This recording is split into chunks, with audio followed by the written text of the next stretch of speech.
Hello everyone, welcome on into another episode in my report design series. I'm Allison, a Microsoft certified trainer here at Pragmatic Works, and in this episode I'm going to show you how you can spruce up your report design, specifically by making a really awesome background in a free design tool called Canva. So let's go on over to canva.com and I will show you how you can make a background for that Power BI report.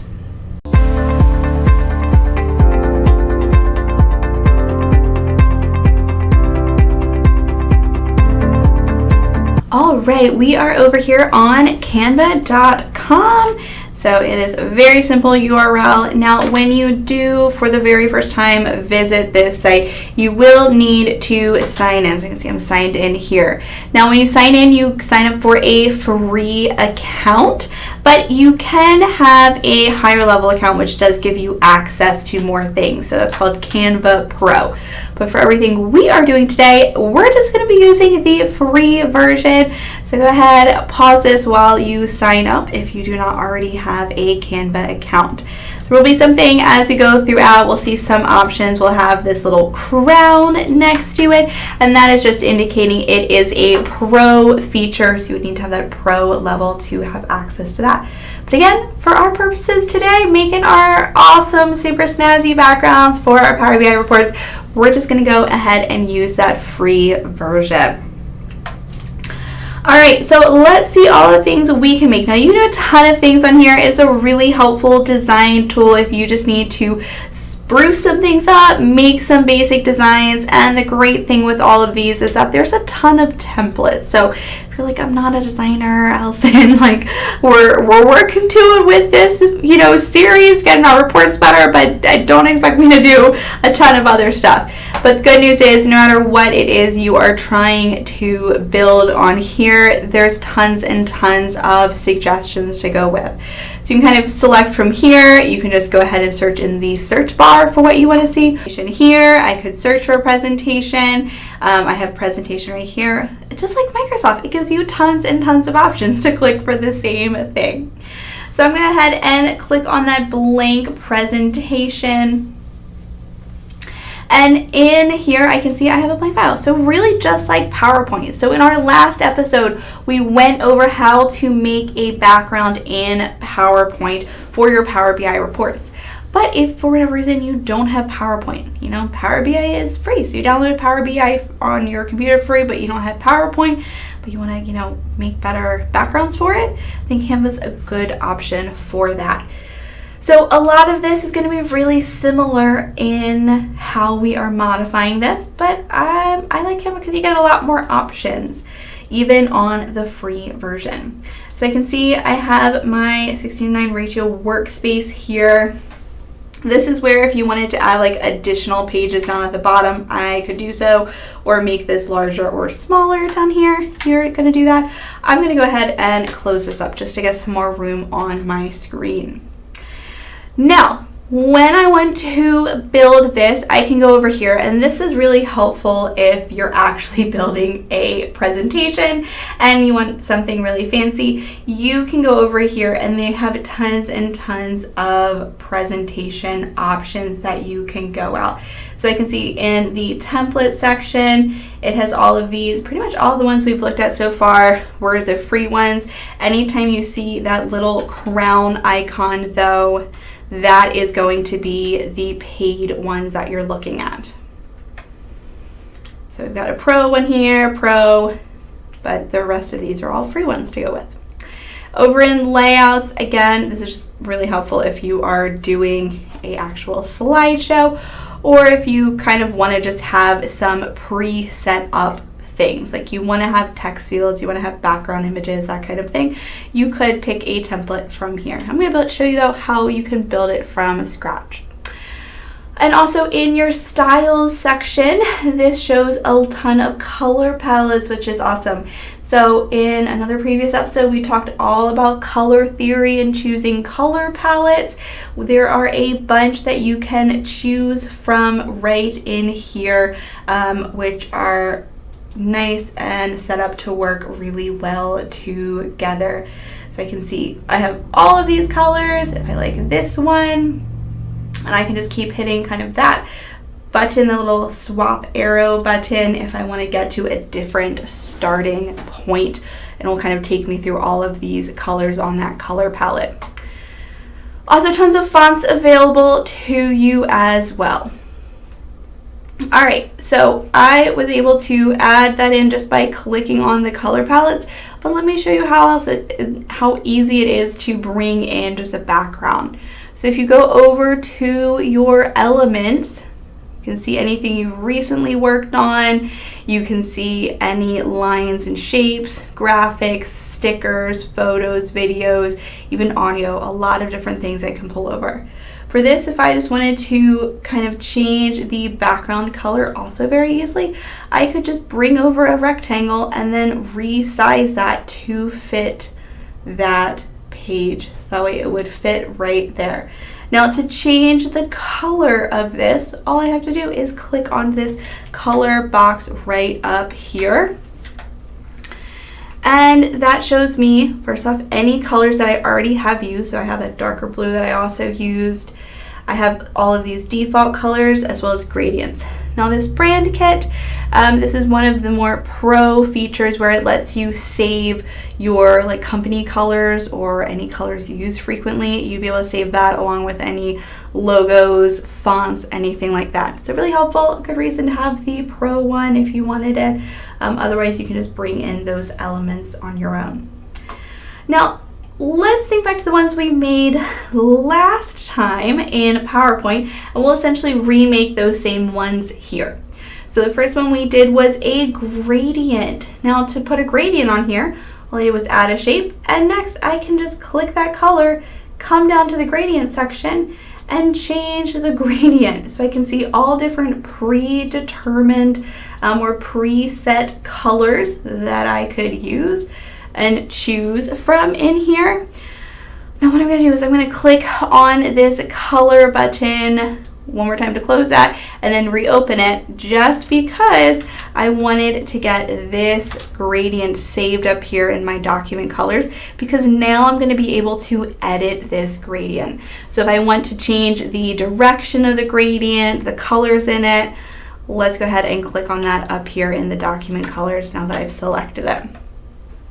So I can see when I click on this, it shows the two colors that are there along with the style. So I can swap that around, see which one I like the most. Let's go with this one for now.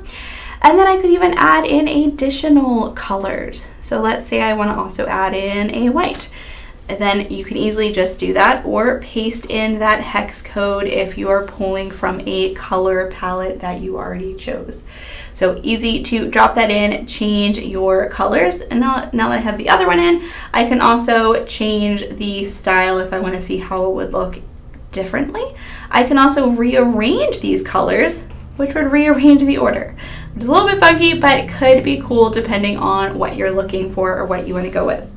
So that is how easy it is to add in a gradient background. Again, let's say if I want to add in another level to this, like have a separate spot for navigation, I could go back to elements and bring in another rectangle or square and resize that to fit. Or I could even just duplicate the one I have. So you could easily go, there is a duplicate page option, and I can even just copy and paste that visual, just Control C, Control V to copy that in.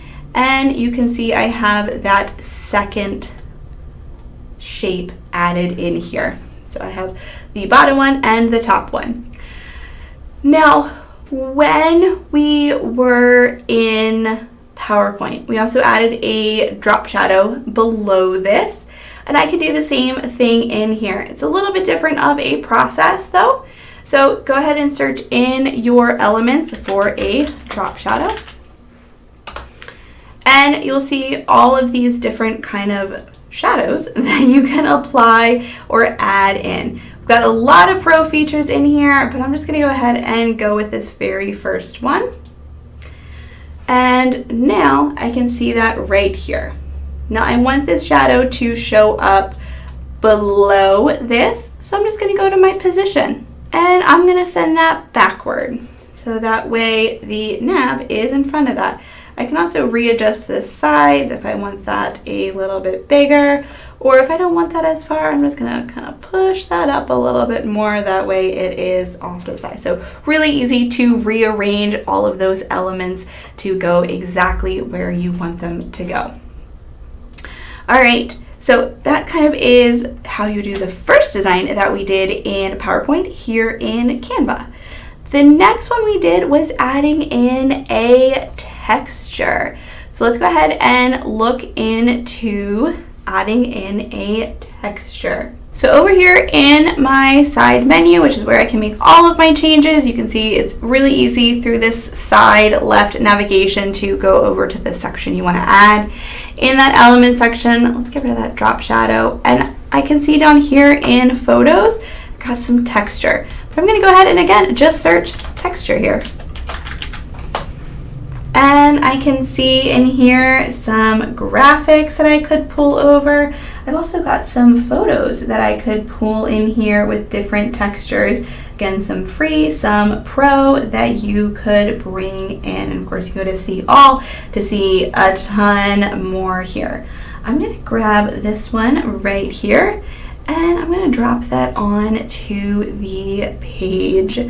And I am going to resize this down a little bit more. So I kind of dropped it below my navigation to have that, but you can always, of course, delete that navigation if you don't want that there.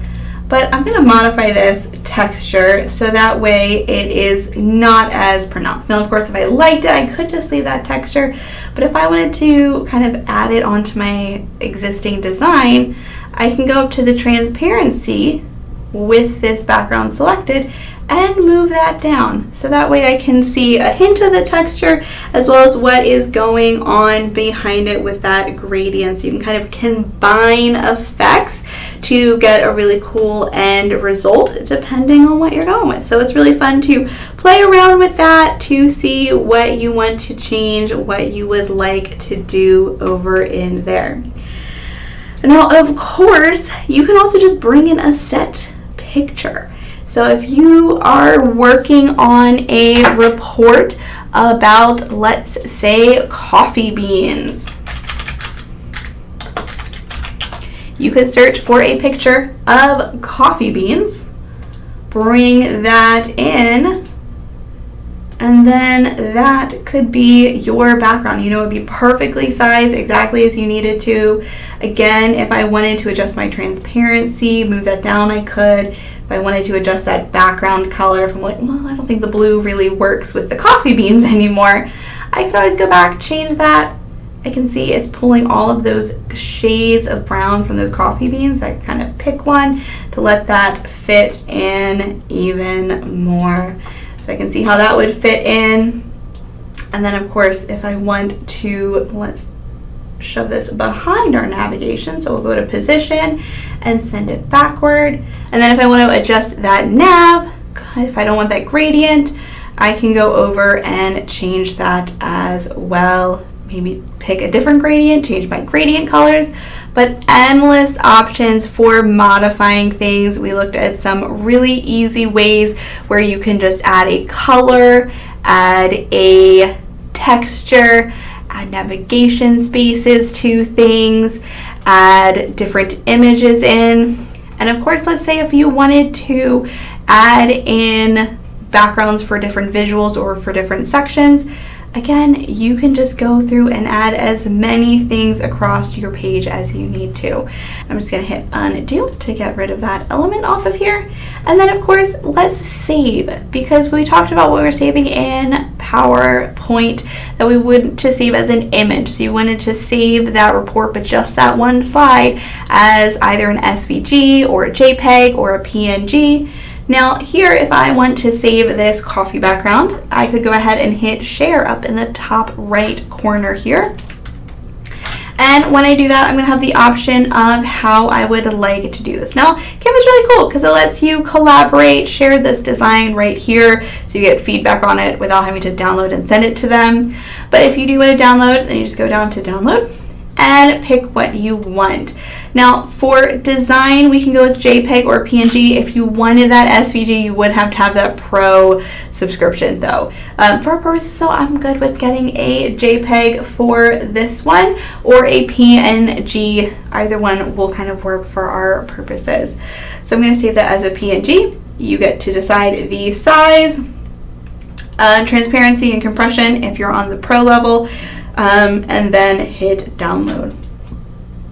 And then you'll see that process. It will save it for you, and you are good to use that and upload that into Power BI for your next report.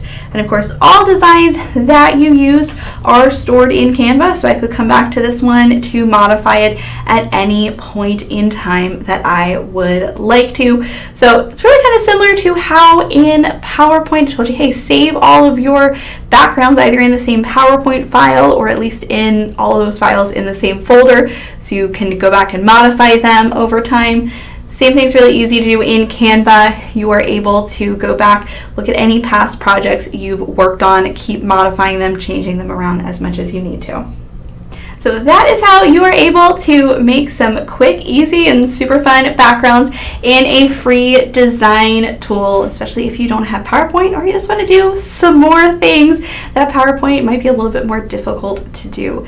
So Canva is great. You can sign up for that free subscription. Everything I showed today was on that free subscription, but there are some bonuses that you do get if you have that higher level paid one.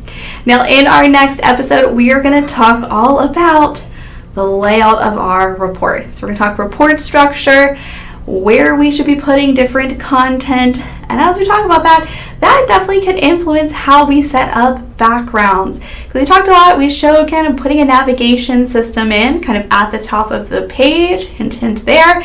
So we're going to talk about the structure, what is ideal for different situations, as we get into that in our next session here on the Pragmatic Works YouTube channel.